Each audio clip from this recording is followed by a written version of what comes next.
So when we were talking before, I mentioned the possibility that Cain could be the one. And we talked about how these different characters come along who it's like, maybe they're the one, you know. And when Lamech had Noah, he named him Noah, rest, because he thought this one will bring rest to the land. So even in Lamech giving birth to Noah, you can see this sort of sentiment, you know, like maybe this will be the one. And so we talked about that a little bit, and I thought it'd be helpful to point something else out. My friend at work, Fred, he watched one of the videos. I guess it would have been the very first video where I was talking about Cain. And he was like, oh, I don't think Cain could have been the one, though. And I was like, well, yeah, I knew what he meant. You know, like I didn't really mean it kind of how it came off to him, I guess. Mm-hmm. I'm not saying Cain could have been the Messiah. Like, that's not quite what I meant. I meant really like the people had an expectation of one that would restore things, you know. Yeah. And they would have had this expectation for a reason. God must have communicated something to Adam and Eve and so forth, you know. So they had this expectation, you know. And so that's really all it means. But I was thinking on that. I was thinking something that's real important to point out to people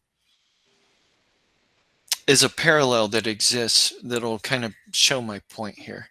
And when Adam, who was an immortal priest, when he violated the commandment, God handed down a curse upon him. And it says, cursed is the ground for thy sake. In sorrow shalt thou eat of it all the days of thy life. Thorns also and thistles shall it bring forth to thee, and thou shalt eat the herb of the field. In the sweat of thy face shalt thou eat bread, till thou return unto the ground. For out of it wast thou taken. For dust thou art, and unto dust shalt thou return. So compare this now to, I'm going to pull up the curse that God gives to Cain after he kills his brother. And he said, what hast thou done? The voice of thy brother's blood crieth unto me from the ground.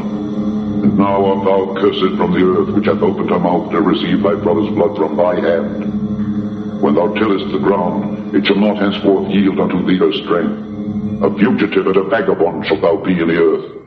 So, this curse is similar to what he did to Adam. When he cursed Adam, though, he did not have him to be a vagabond in Eden. You see that?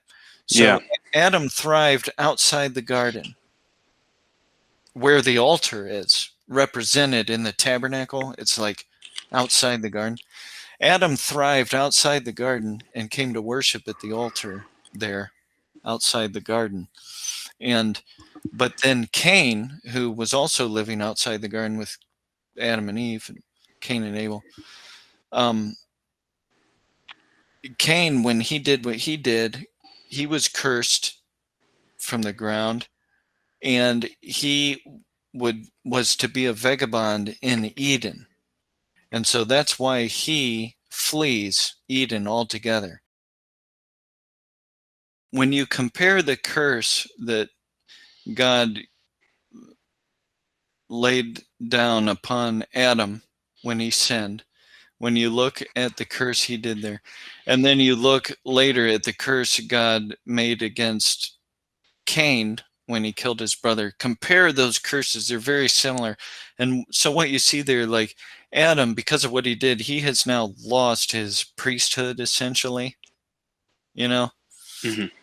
And if you can't care for the ground, you can't care for the temple. You see, like you can't dress the garden and keep it. He's just not suitable anymore. So he kind of lost his priesthood, so to speak.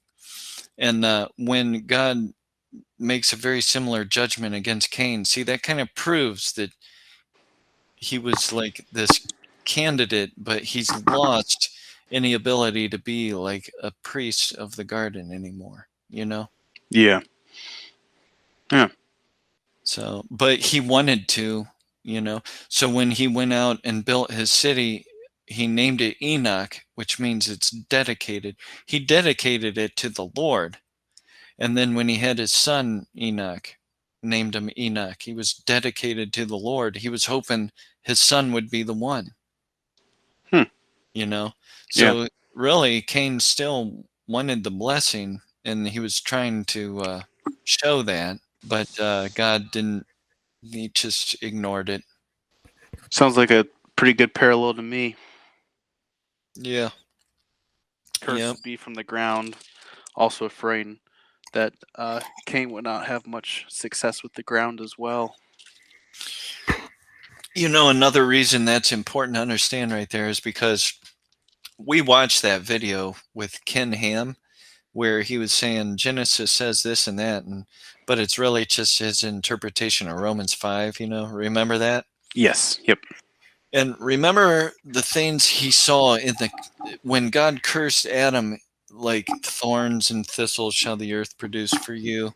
He was reading that to mean like God was just then creating thorns or something. Remember that?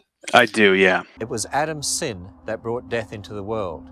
If we take the Bible as written, it is very obvious that death, bloodshed, disease, suffering, animals eating each other, thorns, came into the world as a result of sin. So that's the kind of ideas people can start to read into it, and it's just not there. And when you realize, hey, God gave a very similar curse to Cain too, then you realize these people are reading way more into this. Mm-hmm. They're reading the unearthed creationism into stuff. And